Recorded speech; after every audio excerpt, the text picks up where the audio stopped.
So my name is Colin O'Leary, and I'm actually calling today from the traditional unceded territory of the Tecumseh Secwepemc people within beautiful Secwepemc Ulu, and so all the way up in BC, British Columbia.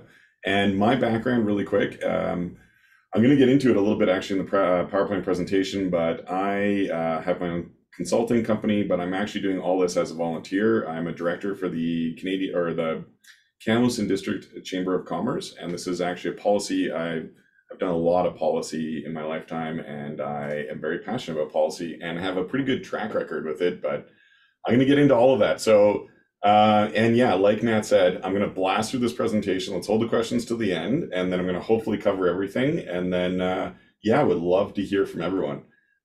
So with that, I'm just going to share my screen. Let's minimize that, and then can everybody see that?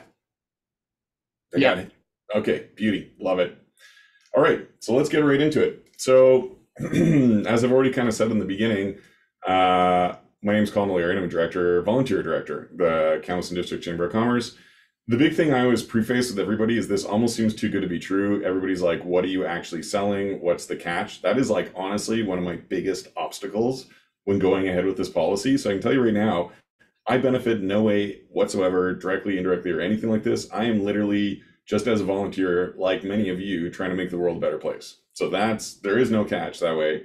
And yeah, as Nat mentioned, I've done a presentation actually back in 2021 to the network, and then again a quick one in 2023. So, and I'm continuously pushing on this. So I've always got updates for everyone. Plus, also appreciate the network's grown a lot, and you can get turnover in organizations, right? Especially a lot of nonprofits. So that's the other kind of advantage of doing this. Really quick background, like where did this actually come from? Well, the policy was actually born out of the work my father did. My dad actually created the Calgary Community Land Trust back in the day. And so he was one of the founding board members of the Calgary Homeless Foundation. He was on, I think, a national task force to end homelessness in Alberta in the 90s, and all as a volunteer as well. And so he started the Canadian Community Land Trust, or Calgary Community Land Trust, sorry, which is now known as Homespace. It was rebranded as Homespace Society. And the whole reason he did that is because he looked around the world and he's like, we don't need to reinvent the model. Like, what works in the rest of the world? He found Community Land Trust. He's like, why the heck are we not doing this in Canada? And that's why he created the one in Calgary. He also helped create one. I think he created one in Montreal, actually, Nat. I should figure out which one that is. And he created one in, I think, Vernon, a few places across Canada where people got wind of it. Did it all as a volunteer when he was doing this stuff. He's a lawyer by trade. And he really loved CLTs, and obviously all of you do too. So I'm not going to go into that in big detail because you know the amazingness of Community Land Trust. The one thing I will say though is that what Dad realized very shortly after creating the Calgary Community Land Trust is that there's a tax problem in Canada that is really limiting the ability of Community Land Trust to flourish like they do in the rest of the world. So that's really where this policy came from. So the big thing, here's some updated stats for everyone. So land is the key to affordable housing. This is a part that a lot of people, this is stats all of you should use actually as well. This is something people kind of struggle to wrap their heads around, but it's really pretty impressive. Like there's lots of studies out there that now show that land comprises anywhere from 30 to 75% of the total sale price of a dwelling and is always a major contributing factor for housing supply and pricing. That was by a report by CMHC in 2018. As of April 2024, the median house price in Canada is $795,000. And the average rent for a one bedroom, one bath apartment is over $2,200. That is unbelievable. And in some places like in Vancouver, Victoria, it's even crazier. And I know in Toronto and a few other places across the country, it's just absolutely bonkers. The big thing here to highlight is that as land becomes more valuable, there is an increased incentive to build higher density and higher value buildings. So what happens is there's actually an incentive for us to erode our affordable housing stock. So you see developers do this all the time. They buy old homes, they knock them down, and they put more expensive stuff onto it. And so what's happening is that we not only have like this supply issue from like building more homes, which is what the government always focuses on, we actually have a retention issue. We're losing affordable homes at record speeds, and nobody seems to really talk about that much. So that's where Community Land Trust is incredible because we prevent that from happening.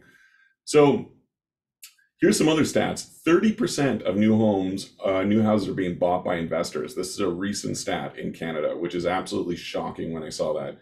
The housing minister, Sean Fraser, said, we need to adopt policies that are going to offer new products in the market at lower prices than people have now, of course. The federal government has stated that they are planning to lease publicly owned land for affordable housing. So this has kind of started happening in BC now. They're trying to figure out how to do this. And a recent report released by RBC stated that the use of public land is an important component towards solving the housing crisis. CLTs really can be the missing link in really making this happen. And I'd love to see that you have another presentation that looks like it's related to this. And just so you know, this policy is effectively doing the same thing, but with private land. So together, this is like, they can work together, actually, both these policies, and it's really pretty incredible for community land trusts. So the big takeaway for people out of this one is that although housing affordability dynamics in Canada are complex, the data shows the key to finding a solution to the affordable housing crisis is intrinsically linked to the availability and price of land. And that's where community land trusts come in. Normally, what I do when I present to people who do not know a lot about community land trusts is I have actually a whole whack load of slides I go through to talk about how absolutely amazing community land trusts are. So I'm going to spare you guys that because you probably all know that already. This is just one slide I put in as a placeholder. And the big takeaway I always tell people is by permanently limiting the land costs, community land trusts help to ensure perpetual affordability. So the benefits accrue to each subsequent homeowner and hence guarantee housing will remain affordable for future generations. I still believe community land trusts are one of the only solutions in Canada that can do this stuff, quite frankly. And I'm annoyed at the government for not hopping more on the CLT bandwagon, but they're starting to more and more. We're really seeing it. So what's the issue? So if community land trusts are so awesome, and all of you exist already, we got a bunch of Canadian community land trusts. Why are community land trusts not solving this problem and exploding and like growing in huge sizes? Well, one of the big problems is that most community land trusts in Canada have not yet accumulated enough lease income to acquire additional parcels of land. And so as such, most community land trusts are beholden to acts of philanthropy or land donations from individuals, corporations, or government bodies. So many corporations and private landowners currently hold land titles for business operations as passive income or for future growth. And these individuals and corporations have a strong disincentive to donate land to community land trusts because in some circumstances, the tax credit or offset generated by the donation will not overcome the tax owing on the capital gain. And I'm going to show you that. So, and with the changes that have just happened, so the new capital gains tax changes that are being implemented are going to make this even worse. So many of you, and I've talked to community land trusts across Canada who have real life examples of this. And I've talked to people who have wanted to donate land to community land trusts, and they're sitting there and they're saying, okay, not only am I giving up the land, I owe tax on top of that, even with like a charitable tax credit. Why the heck would I ever do that? We're making it hard for people to donate land to community land trusts in Canada. And that is a problem. The result is that parcels of land are held in perpetuity, undeveloped or sold, and there's a strong tax disincentive to donate land for affordable housing. That's where my policy comes in. I am actually a founding director for the Kamloops Community Land Trust now, but I'm writing this policy. It's actually going to help all of you when I wrote this policy. It enables land trusts is really what the policy does. So what I think, I've done a lot of really successful policy development in Canada, in the province. And one of the keys to it is to find something the government can is already doing or can stomach and modify it slightly. That is our best chance for actually getting a solution. And that's exactly what I'm proposing here. So we have in Canada right now, the Ecological Land Reserve. It's a precedent. It's great. In 2006 budget is when it was rolled out. And what it says is that if somebody donates land, an individual or corporation, to an ecological land reserve, it's called the Eco Gift Program, the capital gains on the land will be exempt. They will not pay capital gains tax on that land being donated. And they can still also receive that tax credit or the charitable credit for the donation as well. And the idea, literally, when they proposed this, was to provide the charitable sector with a powerful set of tools for raising funds and encouraging charitable giving. So from this point onwards, ecologically important land is eligible for a charitable donation tax credit if the donor is an individual, or a deduction if the donor is a corporation, and they're exempt from capital gains tax. So that's right now in Canada that exists. So has this proven successful? Well, since 2006, There was a reference in 2015 in the federal budget, over $1 billion worth of ecological land has been donated using this mechanism. Over 248,000 hectares in Canada has been donated. So is this effective? Yes, it's extremely effective. Can you imagine over $1 billion worth of land getting donated to community land trusts across Canada in the next couple of years? The change that could make in affordable housing would be like nothing else the government is doing right now. It would be absolutely incredible. So on top of this, the nice thing about it is additions or revisions have been put in place over the years, and it's resulted in robust anti-avoidance rules and a proven mechanism to incentivize land donation by individuals and corporations. What that basically means is there's no tax loopholes. So the bad corporations and people out there can't use this to get out of paying tax and not actually benefit the Canadian public. They've really locked this down, and they've got over a decade of running this now to figure out all the kinks, which is amazing. So our solution looks to actually mirror this, is what I should say. We're saying to mirror this for donations of land for affordable housing to a community land trust, very specifically. That is what my policy is.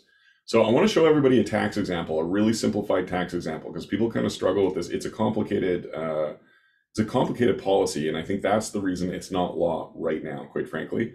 So these are real life numbers. So right now, imagine there's a corporation in Victoria, BC, and in 1990, they bought a property for $215,000. These are real prices, and then disposed of it in 2023 for $1.46 million. This is actually the amount of appreciation that's happened in this time period. It's mind-blowing. So right now, what they can do is they can sell the land, right? And if they do that, they're going to sell the land. They're going to owe capital gains tax on it, about $420,000. They're going to take a bit of a loss. If they were able to collect the small business deduction, they're not going to be able to collect the entire amount of the small business deduction now because of this disposition. And what's going to happen is that they're going to owe about this much tax. It's about that's the net tax impact. It's not exactly what they owe because it really depends on the small business deduction. And so overall, they're going to be in the good by $972,000 if they sell land right now. So you can see that they've actually dropped in value by about $500,000 by selling the land. This is the reason why a lot of corporations and sometimes individuals will sit on land that they're not using. It's because they don't want to crystallize that capital gain. They'd rather keep this on the balance sheet because it makes them look good. If they do this transaction, what's going to happen is they lose some of that value to tax, and it's going to hurt their balance sheet. So this is why corporations sit on chunks of land unused for ages, which is a real waste. So what can happen right now is if you get a land donation. So right now, if somebody donated a community, somebody donated a parcel of land to one of you right now, this is what would happen to them. They would donate the land. They would get the amount eligible for the gift to be about $1.46 million, the full value, assuming you're a charitable, you have charitable status. Not all of you do.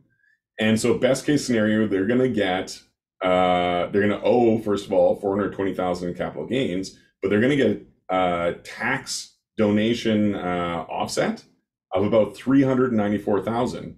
So that capital gains owing eats up all of their charitable tax kickback. They actually still owe $67,000 in tax. So they have no charitable tax kickback at all. And what ends up happening is the value of the charity now has gone up. You guys would get the full value of the land, which is great. So that's way better than just them selling the land, obviously. But from their perspective, they're in the hole about $1.5 million because they just lost a $1.4 million property and they had to pay extra tax on it. So right now, this is why nobody is donating land unless they're a government and they don't have to pay tax. And you'll see that with a lot of the land trusts in Canada that have a lot of land, it's usually a government body that's donating the land. So it could be like a utility, or it could be a school district, or it could be a municipal government. That's why it's okay for them to do it. And this is why it doesn't happen privately, because it's bonkers, actually. People want to do good stuff, but they literally look at this and they're like, this is insane. I can't do it. So what is my policy looking to do? So my policy, if it was implemented, this would be the scenario. So they would lose that property.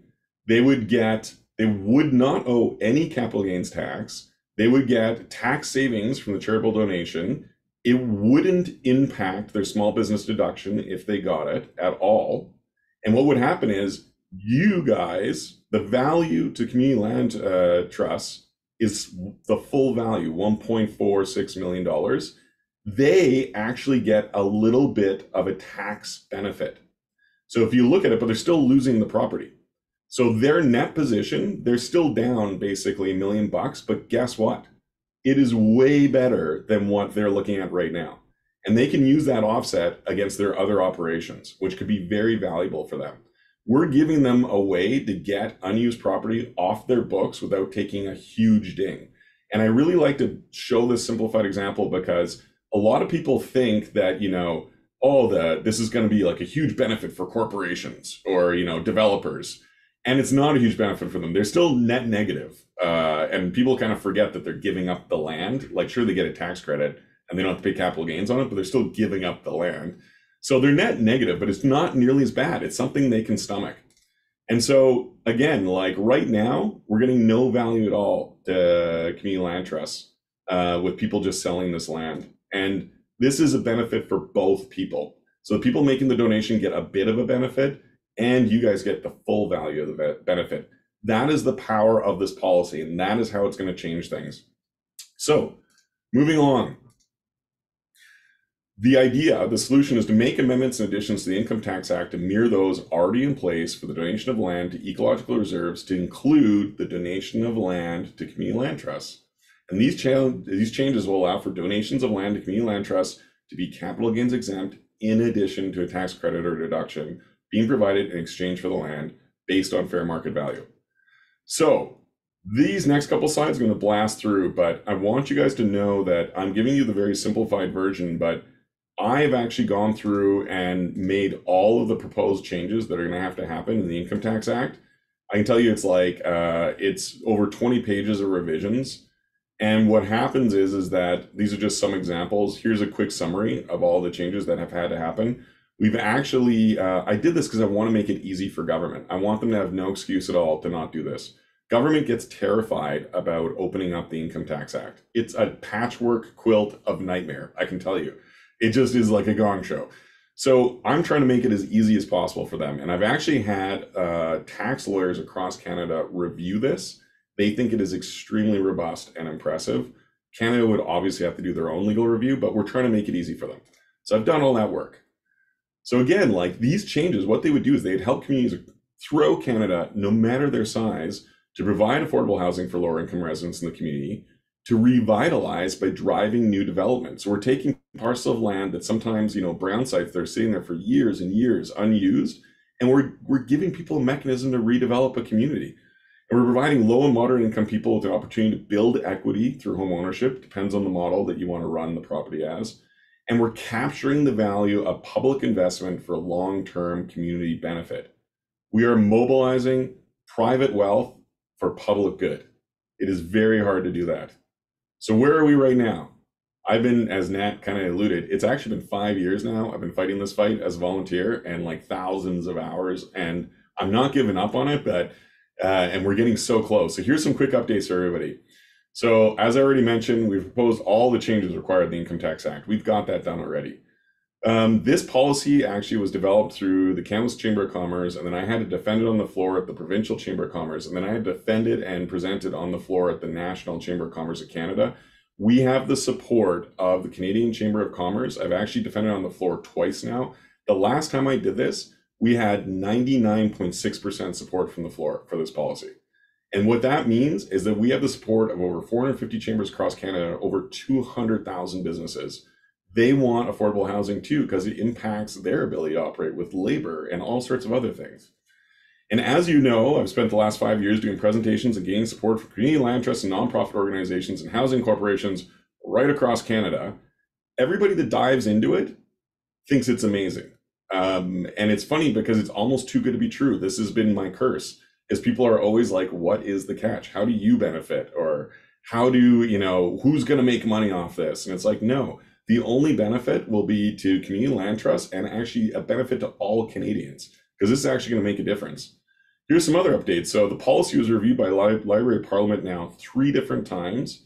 Their research supported and validate the policy, which is excellent.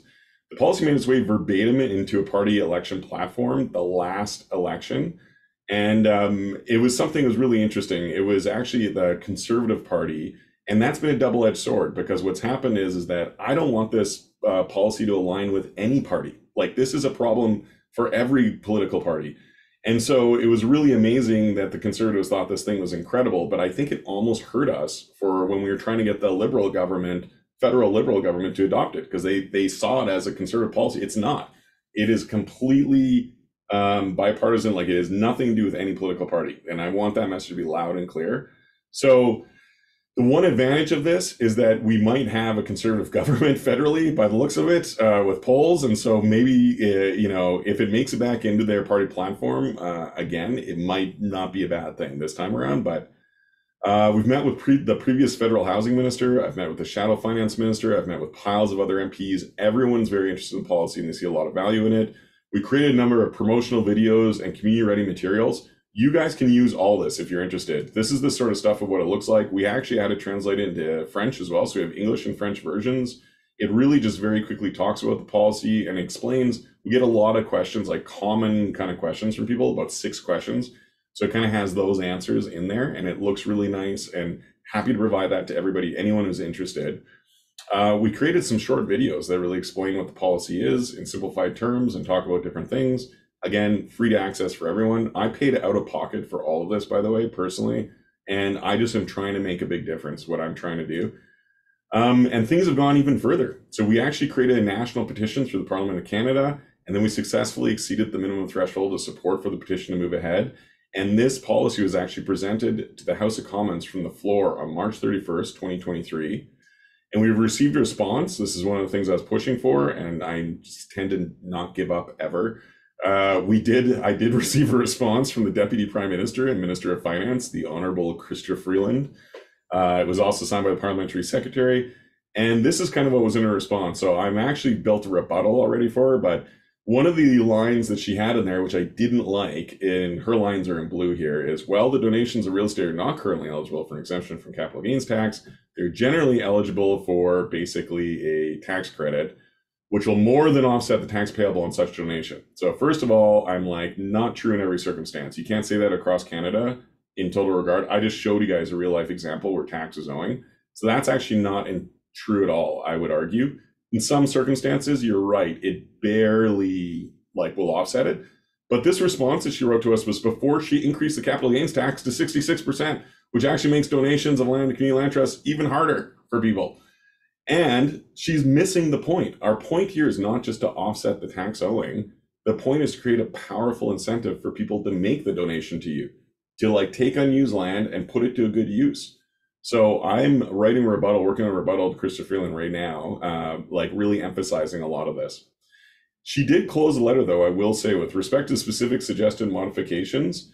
She said that this proposal will be taken under consideration by officials of the Department of Finance as it considers these important public policy issues. This is about the most positive response you're going to get in one of these response letters. And so they definitely see merit in it, and they are looking at it. Besides that, what else has happened? The British Columbia Law Institute and the Canadian Centre for Elder Law has actually currently been commissioned to undertake a study, an independent study, to review policies related to affordable housing. And they actually have a focus that they're going to do on this policy because they see huge value in it.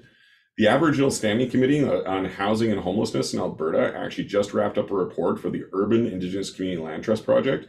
And that funding was provided by the Canadian Mortgage and Housing Corporation under the National Housing Strategy Demonstrations Initiative.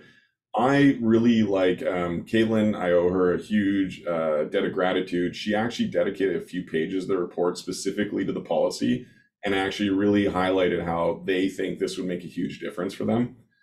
The Hill, which is a kind of a political paper, a lot of people on Parliament read it. They actually did an article on the policy. They didn't specifically reference it as Kamloops Chamber policy or Canadian Chamber policy, but I had sent them a bunch of info and they did a policy, they did a whole article on it, and they basically are saying policies like these need to happen. And so I kind of wish they'd done a little bit more of a direct link, honestly, because I think we get a bit more traction, but it is neat that it's out there.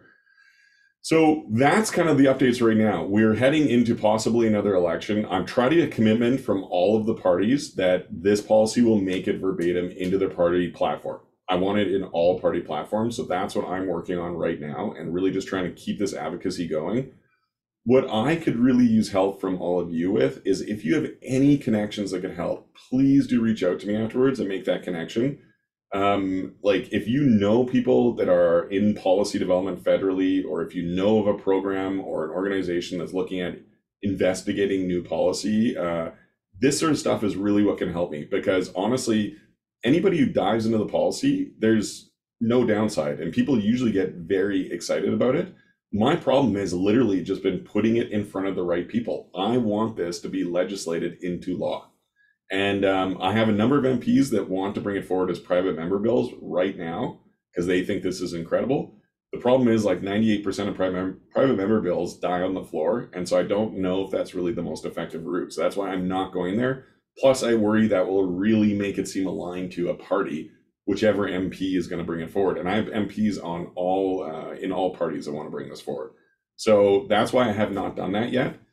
And yeah, and so take this information and spread it around with as many people as you can. Like, I'll share all this information with Nat afterwards. And if you have a moment, we have a templated letter of support. We're just trying to accumulate as much letter of supports as possible. And yeah, and so basically, in closing, I think community land trusts are our solution to the affordable housing problem right across Canada. I think Canadians are starting to rediscover them now in a big way, which is really incredible. But the problem is that we really need these tax changes to really just give you guys a nitro boost into the number of donations that you get. And so this policy is looking to do that. It's going to make all of you stronger and better, and it's mirroring a proven and robust mechanism we already have in Canada. So it's not a far stretch to do this. And so that is the end of the presentation. I think I might have gone through that a little faster than I thought. I blasted through it. But so yeah, so I would love to. I'm always happy to take questions.